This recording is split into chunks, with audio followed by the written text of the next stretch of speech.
I mean, then you end up having Jake Tappers trying to tap dance around that. Gosh. We were, we knew, but we didn't know because we were shielded. Okay, we got it. Everybody knew. Everybody's trying to protect their own I never saw anything about anything. Really?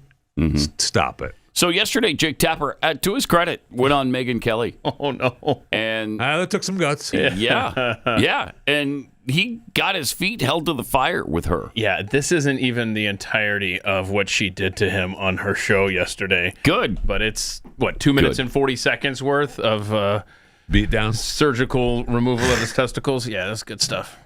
I did ask Joe Biden to be transparent about his health records in an interview in 2020. I did ask him about the fact that voters then he wasn't. thought that he was not transparent at all. No, he promised you that he would be transparent about his health records, and then he wasn't. And when you sat with him again, at all. including 1 month after the Jackie Walorski thing, you didn't ask him about it. You didn't follow up on the fact that he was falling up the stairs. Pause it for just a sec. And keep in mind, the Jackie Walorski thing is the one where's Jackie? Yeah. Where's Jackie? She's dead.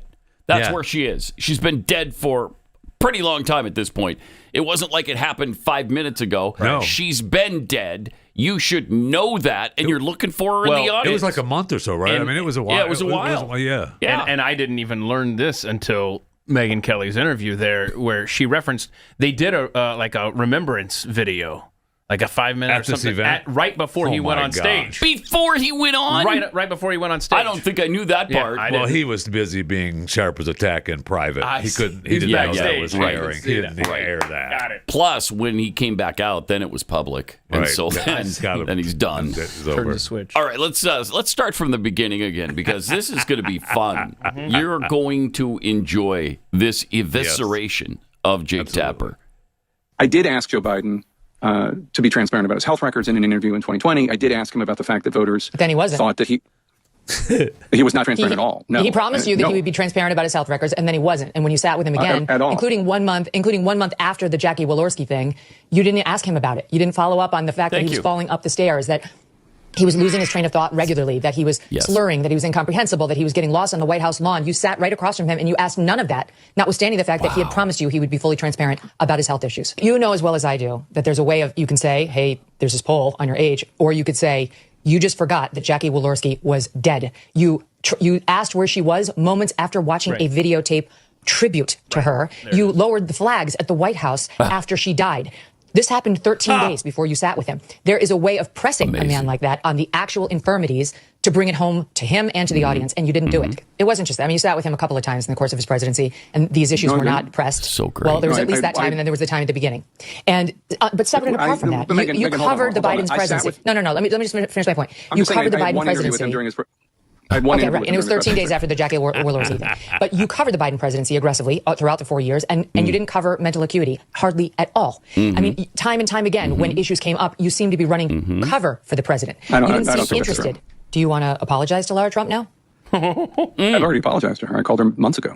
I feel angry because she was right. And not only did you not allow her to make her comments, but you seemed to try to humiliate her. You had a hostility toward the position, but she was totally right. And then you lectured her on how she was in no position to diagnose cognitive decline, which you guys do at length, including on page 4 of your book. You describe at length his cognitive decline, which is all she tried to do with you. But you had such a visceral reaction to her. Joe Biden has been saying stupid things for decades. Okay? I get what you're saying, but this minimizes it too, because it was more than saying stupid things. But I'm telling you, like over here in my ecosphere, we were covering all of these. It wasn't just falling down; it was getting lost. It was some of the stuff you report in your book. We knew, and we were reporting on, like the multi-jump cuts in the videos of him. It was obvious he couldn't get through a 1 minute take, so they had to use those. It was clear to us that he was using teleprompter, and there was some reporting on that at the time, all of which the White House was denying. Now, with the current White House, I have some connections. With the Joe Biden White House, I had none. But you did. You did. And so while you've been in Washington 30 years, Jake, you and CNN have White House connections, but there was no effort, none to get to the bottom of this. And now for you guys to write this book like there was a cover-up, it's like there was a cover-up and there was an attempted cover-up. It could only ever work if you My gosh. Those were the highlights from the conversation. He was carried out of that interview on a stretcher. Yeah. And I don't know that he'll ever recover from that. He's still trying to recover. And he deserved every second of that. You know, I wanted to have him on here. She did what we wanted to do. Yes. She just did it. Absolutely. And you know what? That's not easy to do. When you got somebody right there in front of you, I mean, obviously they're not in the same room, but she is saying it right to his face, and it's fantastic. Needed to be said. Yes. And he needed to be held accountable for his part in the cover-up that he writes the book about. And he takes the beating just to sell the books. Mm-hmm. Yeah. Good for him. Good for him. I know they were reporting that maybe a movie deal was already in the works. Yeah. I mean, okay. All right. He does go on to say in that interview, he does at least admit the conservative media was right about Joe Biden's declining health. Duh. Thank you for that admission. So you might want to consider this too, Jake. If we were right about that, then maybe we're right about everything else. Is that something you might want to consider? You might want to.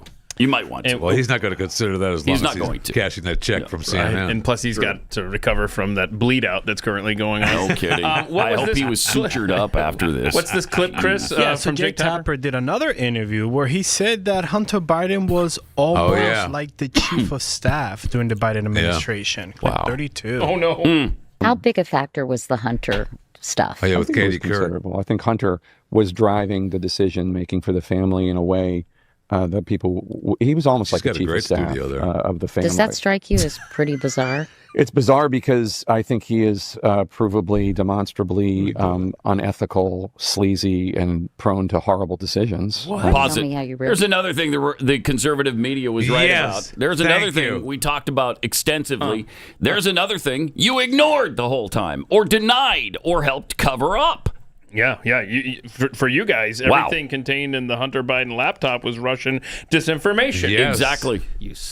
Wow. By the way, can you sense a little bit different feel in this particular interview than we just experienced? I don't know which one happened first. I'm not sure. Well, there's no bandage around his midsection, so this one obviously was before. Yeah. But I think one common thread is that in every clip, his co-author hasn't said a word yet. He's there, though. Yeah, he's there. He's in there pitching. He's got to have somebody hold that bandage when they leave. And he's actually probably the one that wrote the book. Right. Yes. Right. You know? Amen. All right. There's more. Well, I mean, just look at the record. I mean, after his brother died, he cheated on his wife with his brother's widow and then got her addicted to crack. That's just one thing I could say. I mean, I don't have a lot of personal regard for him, and just based on having nothing to do with, I barely have ever met him. I've met him like once or twice, but I knew Bo. Bo was a great, upstanding guy. Yeah, I knew him too. Really, a real loss for the country too, not just for his family, for the country. But Hunter's not that, and the idea of not that. letting him drive the family car, as it were, is just really, really questionable. Huh? Yeah.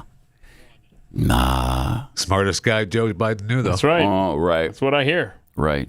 Joe should write a book about Hunter that's titled "You're Not Bo." Yeah, no doubt. You're not Bo. I wish you were, but you're not Bo. I know. That's why I thought Hunter's book should have been titled The Other I'm Not Son. Bo. Yeah. Incredible. Yeah. But keep cashing those checks from the publisher, Jake. Sure. No doubt about it. No doubt about it. Wow. And Katie Couric is relegated to the bedroom. What is that studio? I mean, it's fine. Where are It's you? fine. I get it. But It's I mean, not fine. She's Katie Couric. I mean, right? Yeah. She's Katie Couric. And You would think she has they're- access. And Look at that. It's Look at that. It's the back room, the back bedroom of the apartment. Katie, come on now. You've done better than that.